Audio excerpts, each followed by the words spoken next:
Greetings. We are now live on the Red Pill Diaries. I'm your host, Rashid. And without further ado, I'd like to bring in my guest who comes from time to time to the show. She is an independent journalist. You can check out her work on Substack. All of the stuff is in the description. She also writes for RT. This is Helen Buyniski. I have to bring you on the platform. It looks good in the background. How are you doing today, Helen? I'm good. How are you? I'm doing pretty good, Helen. I want to start off by reading an article that I just saw as we came on the air. And this article, the headline is America has reached the limits of its power. And it is the featured article on RT. And before you go into your explanation on this, I want to bring up a definition from Google AI. And Google AI overview says reaching the limits of power signifies the point at which an individual, organization, or nation has exhausted its capacity to influence, control, or achieve further results, often hitting a ceiling where continued efforts yield diminishing returns or counterproductive consequences. Now, saying that, when we look at what America is trying to do in Latin America and in Africa and in West Asia and Asia proper, do you think that that is an apt definition for where America now finds herself?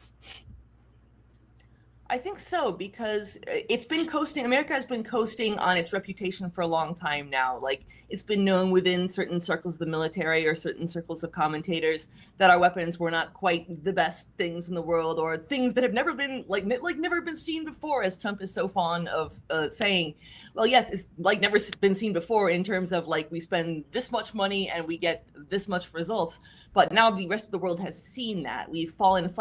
And plus all the Epstein blackmail. So it's like they could have just told him it's because it's Tuesday and it's Tuesday is war day, and he would really not have had any choice.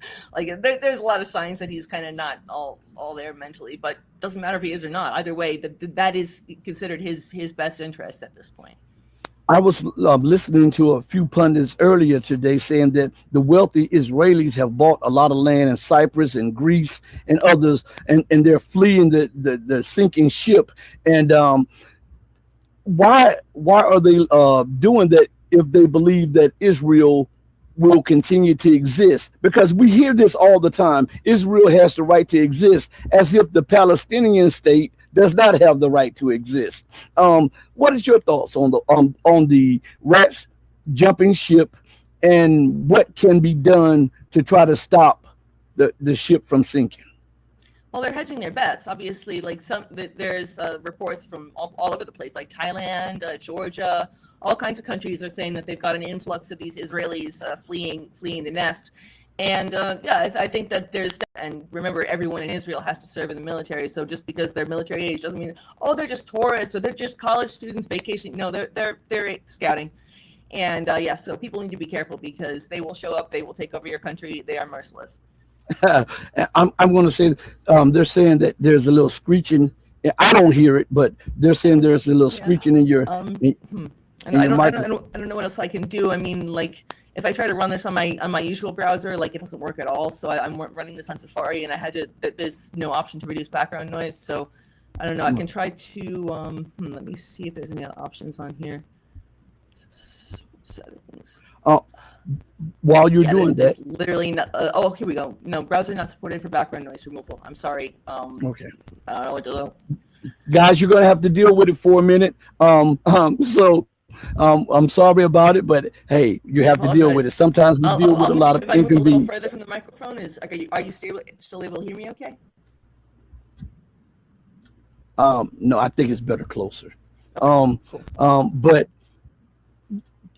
when this war proceeds, do you think that Iran will then just say, you know what, forget any more talks with these people? We're getting ready to end Israel, and we're gonna just completely obliterate every vestige of U.S. presence in West Asia.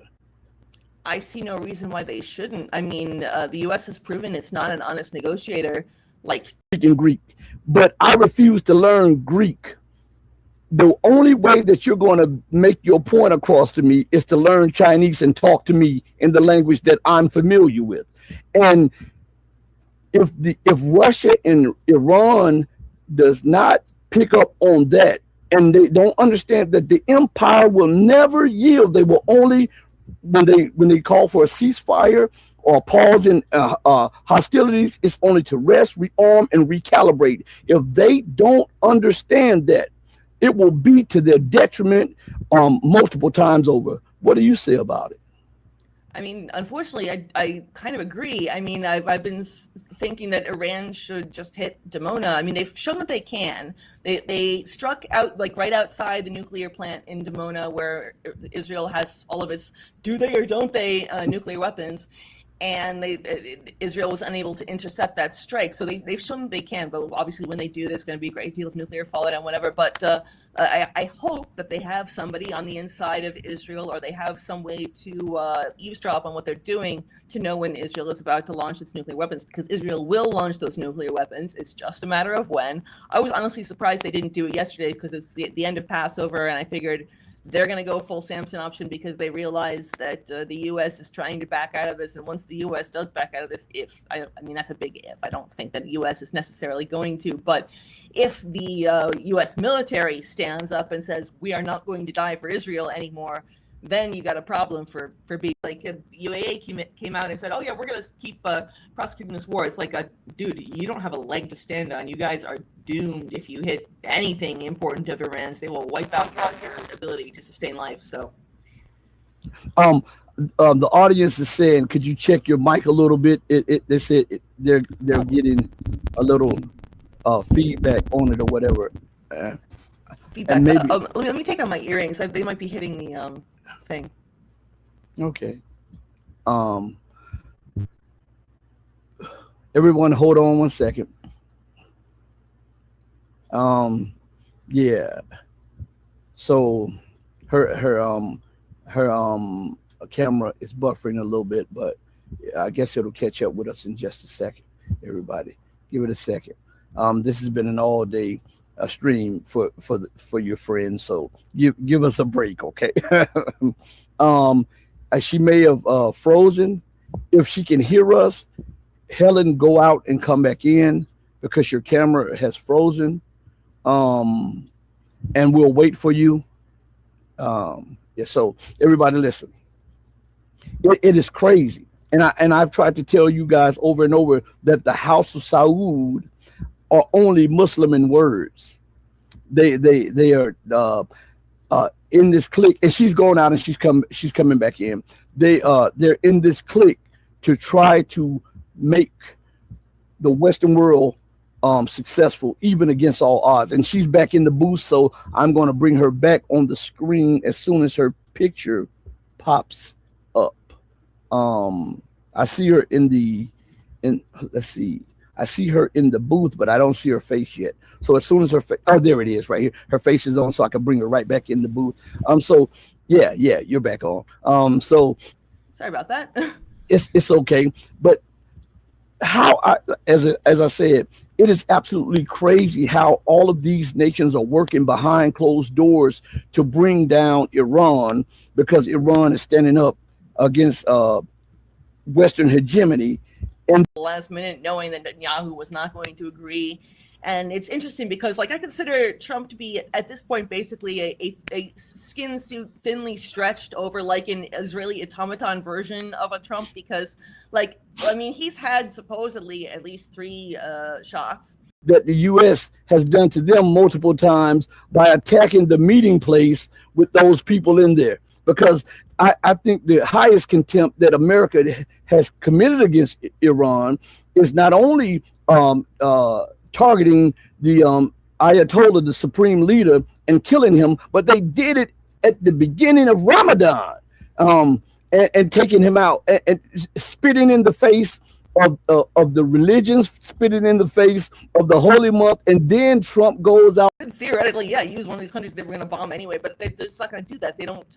It's something that I've noticed with Russia too, as well in Ukraine. Like, there were all these occasions where like Russia could have like scored an easy win by survive.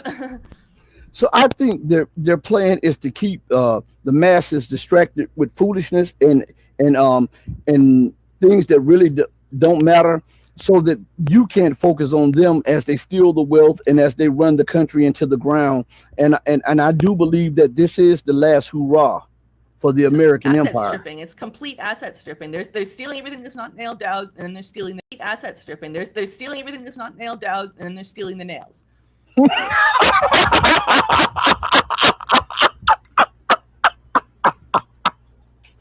That's a good one.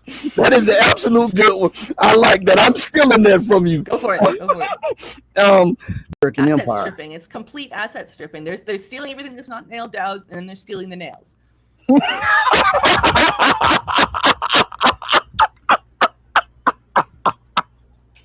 That's a good one. That is an absolute good one. I like that. I'm stealing that from you. Go for it. Go for it. Well, I'll do what they do. I'll steal it from you like they're stealing everything else. One last thing before because you've given us a lot of your time, and I know you're busy, and I'm going to have you back soon, whenever you have the chance to. But what is your prediction? What do you see coming to fruition in West Asia over the next few months? And what do you see coming to the American empire, especially over the next few months as the debt burden becomes untenable? Well, I think that Iran's desire to have the U.S. to possibly go back to the ideas that gave America its start, theoretically, in the history books. I would say that we should try to do that. But in terms of the American empire we're living in now, yes, this is not.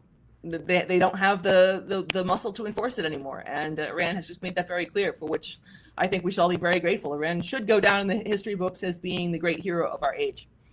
Thank you so much, Helen. I'll send you the video in a few minutes. You be safe and you be blessed. Thank you so much. Thanks, everybody. We got to give her applause here. Everybody, listen. Tomorrow we'll have E. Michael Jones on the platform at noon.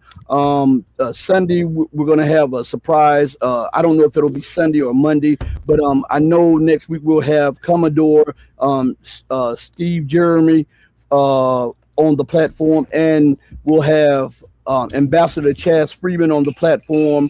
We're going to have a few other people on the platform. I want to thank each and every one of you for joining me on the most powerful platform for truth on God's green earth. This is your platform for education, elevation, and edification. This is the Red Pill Diaries. We hit you up 4 times today.